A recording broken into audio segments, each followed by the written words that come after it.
Continue رکھیں گے۔ یہ مجھے کئی لوگوں نے میسیج وغیرہ کیے اور یہ آج کل نیٹ کے اوپر بڑا مسئلہ چل رہا ہے، اور ہماری عوام کی اکثر حالت یہ ہے کہ قرآن نہیں پڑھتے ہیں، حدیث نہیں پڑھتے ہیں، لیکن انٹرنیٹ پر اگر کوئی بھی نئی چیز ڈال دی جائے تو اس کی جستجو میں بہت زیادہ لگ جایا کرتے ہیں۔ شرعی مسئلہ ہم نے ایک دفعہ آپ کو بتایا تھا کہ اگر سوال یہ تھا کہ اگر کوئی خاتون شادی کرنے کے بعد اپنے نام کے بعد اپنے شوہر کا نام اپنے نام کے ساتھ لکھے تو کیا شرعی لحاظ سے یہ درست ہے؟ تو ہم نے جواب دیا تھا کہ بالکل درست ہے، جیسا عرف ہو۔ بہت سی بچیاں اپنے والد کا نام ساتھ لکھتی ہیں اور بہت سی اپنے شوہر کا نام ساتھ لکھتی ہیں، بہت سے نہ والد کا نام لکھتی ہیں نہ شوہر کا لکھتی ہیں۔ تمام صورتیں بالکل جائز ہیں۔ اب کوئی جاہل شخص ایسا ہے کہ جس نے انٹرنیٹ پر ایک مسئلہ ڈالا اور اس نے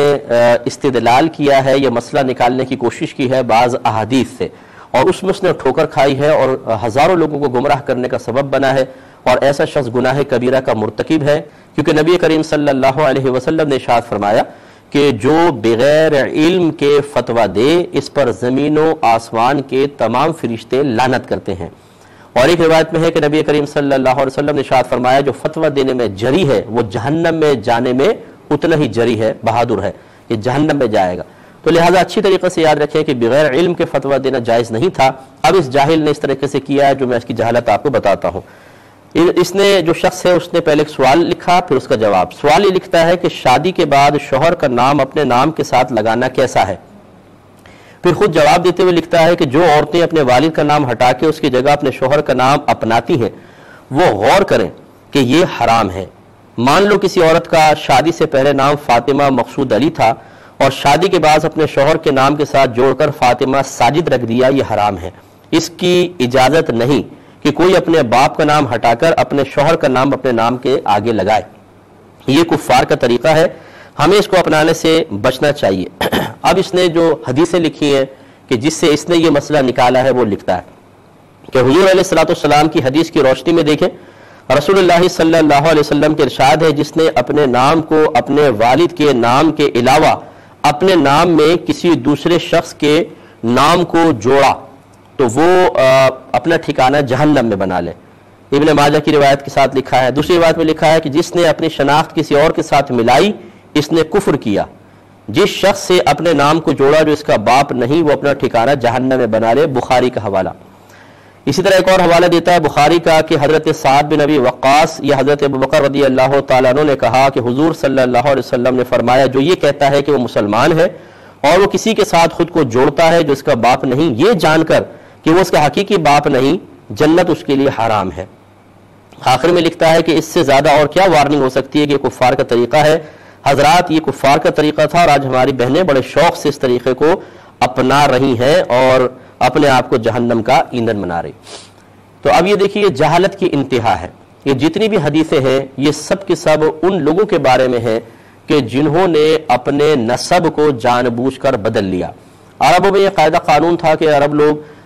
کسی ایسے عام خاندان سے تعلق رکھتے تھے تو وہ کیا کرتے تھے کہ اپنے باپ کا نام ہٹا کے کسی اور جو ان کے الگ خاندان ہوتا تھا لیکن ان کے بڑوں کا نام اپنے آباء و اجداد کے نام سے لکھ دیا کرتے تھے۔ اور عربوں کے ہاں اپنے نسب پہ فخر کرنے کا بڑا طریقہ تھا، پھر وہ اس پہ فخر کرتے تھے کہ ہمارے وہ بڑے ہیں۔ تو اور ہماری شریعت نسب کی حفاظت کی بہت زیادہ تلقین کرتی ہے اور اہتمام کرتی ہے، لہذا اگر کوئی اپنے باپ کے علاوہ کسی اور کو اپنا باپ قرار دے حالانکہ جانتا ہے یہ میرا باپ نہیں، صرف اس قسم کے لالچ میں، جیسے کوئی غیر سید ہو اور اپنے نام کے ساتھ سید لگا کر اپنے باپ کو گویا کہ سید کہنا شروع کر دے حالانکہ والد سب سید نہیں تھے، تو یہ ہے نسب بدلنا، اور اس نسب بدلنے کے اوپر سزا ہے۔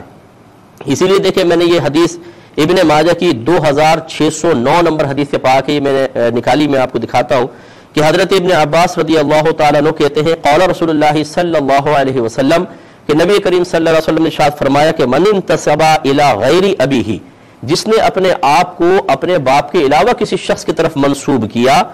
او یا تولا غیر موالیہ، یا اس نے اپنے آقاؤں کے علاوہ کسی اور کو اپنا آقا قرار دیا، اگر غلام تھا اور اس نے اپنے آقا کے علاوہ کسی اور کو اپنا آقا قرار دیا تو فرماتے ہیں فعلیہ لعنۃ اللہ والملائکۃ والناس اجمعین، تو اس شخص پر اللہ تعالی،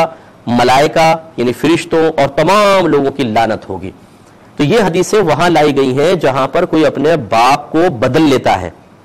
اسی طریقے سے بخاری کی روایت ہے حدیث نمبر 3508 اور حضرت ابو ذر رضی اللہ تعالی عنہ اس کے راوی ہیں، ان سے روایت ہے کہ انہ سمع النبی صلی اللہ علیہ وسلم یقول، وہ کہتے ہیں کہ انہوں نے نبی کریم صلی اللہ علیہ وسلم سے سنا کہ آپ فرما رہے تھے لیس من رجل ادعا لغیر ابیہ وہو یعلمہ الا کفر،